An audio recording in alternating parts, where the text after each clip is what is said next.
Hey guys, welcome back to my channel. Thanks for watching. Thanks for subscribing. I'm here with a quick tutorial on how to make a super fun little box. This is my little box idea because I want to gift these single serving of Perel hand sanitizer. These are the ones you get on the airplanes. I bought a whole box from Amazon. There's 125, really inexpensive. So this is a great gift, probably a great craft fair item as well. If you watch my video of what I made for the matchbook swap, you'll see one all decorated, and then you'll see this one decorated at the end. But here is the box. It is very cute. It fits 3. Actually, you could probably fit 4, but I only put 3 in there. Great way to use up your scraps. This was a piece of scrap cardstock that I had. So, but for this one, we're going to go ahead and use a piece of scrap of paper collection because I'm going to add this to a pocket letter swap that I am in as a goodie. And what you need is a piece of paper that measures 4 3/4 by 4 1/8. So here's how I just kind of worked it out. Because 1/8 of inches, it was a little harder. These packs measure 1 5/8, and so that measurement is kind of hard. But if I went up to the next measurement, the box was too big. So I worked all the math out for you guys. So you're welcome. All right. So again, this was 4 3/4 by 4 1/8. Now, if you have directional paper, you want the 4 3/4 to be left to right, so horizontal. So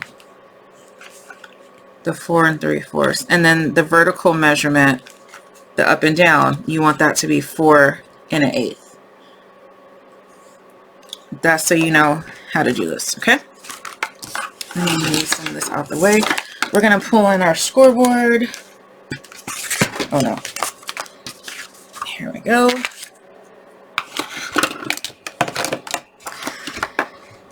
I gotta find a different scoring tool. Hold on one sec. Okay. The one that comes with the board is really, really nice, but the grippy thing is latex, and so it starts to burn my hand because I'm allergic.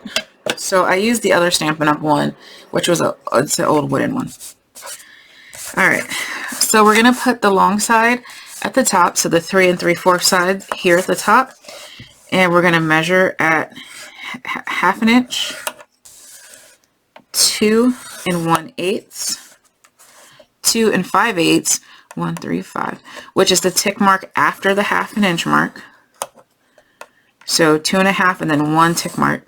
That's 2 5/8 and 4 1/4. So 1/2, 2 1/8, 2 5/8, 4 1/4.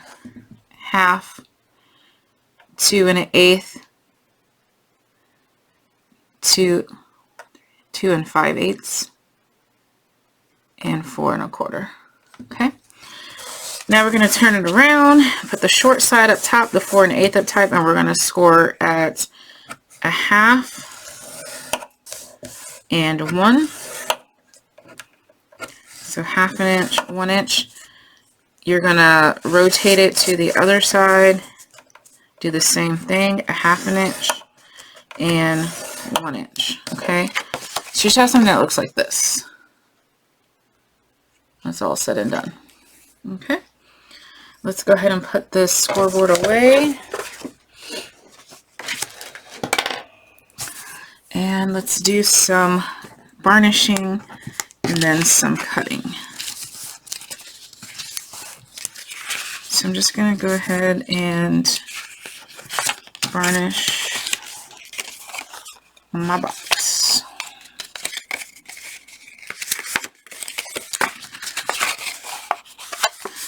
Typically I would use the bone folder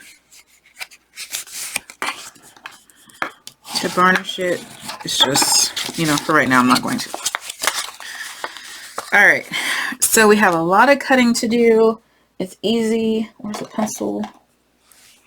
So what we're going to do is start from the right. It doesn't matter if you start from, this is the side that I want showing. It's just, it's hard for you to see. And so I'm going to work on this side. It doesn't matter which side you work on. But let me see if I can get in here a little bit better. Okay.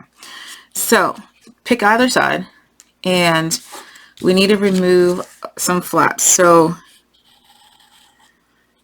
you'll have 2 squares right here. We don't need either one of those squares. Okay, so we're going to go ahead and cut up to that second square line, and we're going to cut these squares off, completely off. Okay, like that.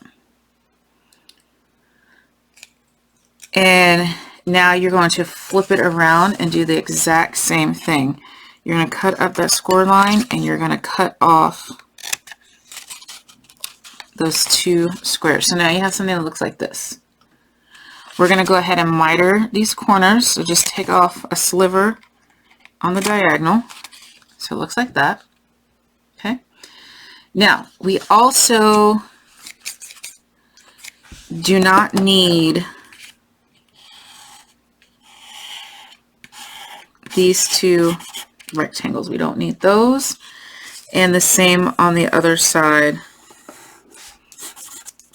We don't need those. Okay. So we're going to go ahead and cut up that score line to the second score line. And we're going to cut these rectangles off. Okay. So you have something that looks like this. You're going to flip it around till your tab is in your left hand. And you're going to cut those rectangles off as well.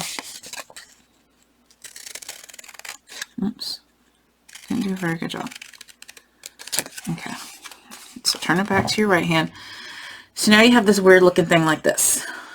Okay, so now what we're going to do is go ahead and we're going to cut up to the second score line, and we're going to cut up to the second score line as well. So both of these score marks. Okay, now we don't need this tiny little rectangle here, so just one, and we don't need, gosh, I keep saying rectangle, square, I'm so sorry. We don't need these 2 squares. Okay, so we're going to go ahead and cut just one of the baby squares and the other baby square. So now you have something that looks like this. Okay, we're going to go ahead and miter the squares, the tabs. It's kind of hard with the big scissors, but it's fine. Okay. And you guessed it, we're going to do the exact same thing on the other side. So flip it around, cut up to the second score line on both of those squares. And then we're going to cut off 1 square. 1 square, like so, and we're going to miter. Sliver, sliver, sliver, and sliver. So if you were going to use the cardstock, it's a little bit easier to mat it now. Obviously when you put it together, you can always flatten it and do it, so it's really your preference. All right, so what we're going to do is go ahead and round the corners on both ends. Now I have a corner chomper, so it's a little bit harder to get in there. Not too hard, as you can see. It was very easy. You just got to kind of position your paper. It just looks nicer with the corners around it. And you're going to do the same on the bottom.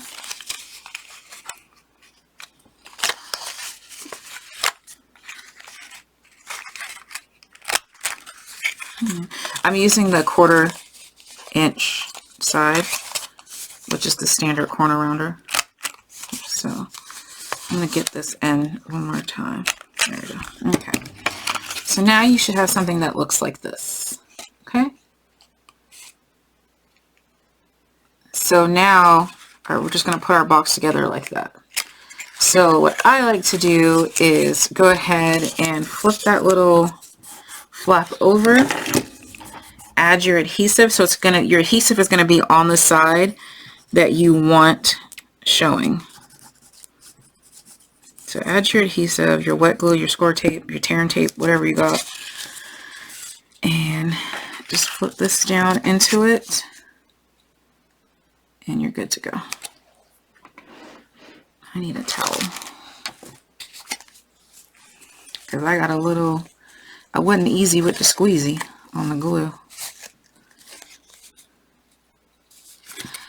So you're just attaching. Now, if you didn't see, I don't know if I just did it too fast. I just kind of folded that into there. Or you can do it this way where you just line them up. But I just like to fold it and go. If you scored right, it should match perfectly. Which mine did. I just didn't want to get glue in my hand. Okay. Alright, my glue should be dry. Pop in your tabs. Tuck in your bottom. Put your hand sanitizers. Oh wait, you know what I forgot? If you want to, you can punch a little hole just so it's easier to open. As you can see, the paper I'm using is very flexible, so I got this hole punch in there. This is a itty bitty circle punch. I don't know what the size is of this punch. I don't know. Small. Oh wait, here you go. 3/8 of an inch circle. You can use any shape. You can use your scissors. It just gives you that little extra piece easier to put your thumb in and pull it out. It's not a requirement. It's just a nicety. If you're making like 100 of these for a craft fair, I don't know if I would add that nicety into all of them. So, all right, and there you go. Now, if your tabs don't go in as easily as mine, just trim a tiny bit off the side, and it should go in just fine. There you go. There's my project, guys. Thanks for watching. Bye.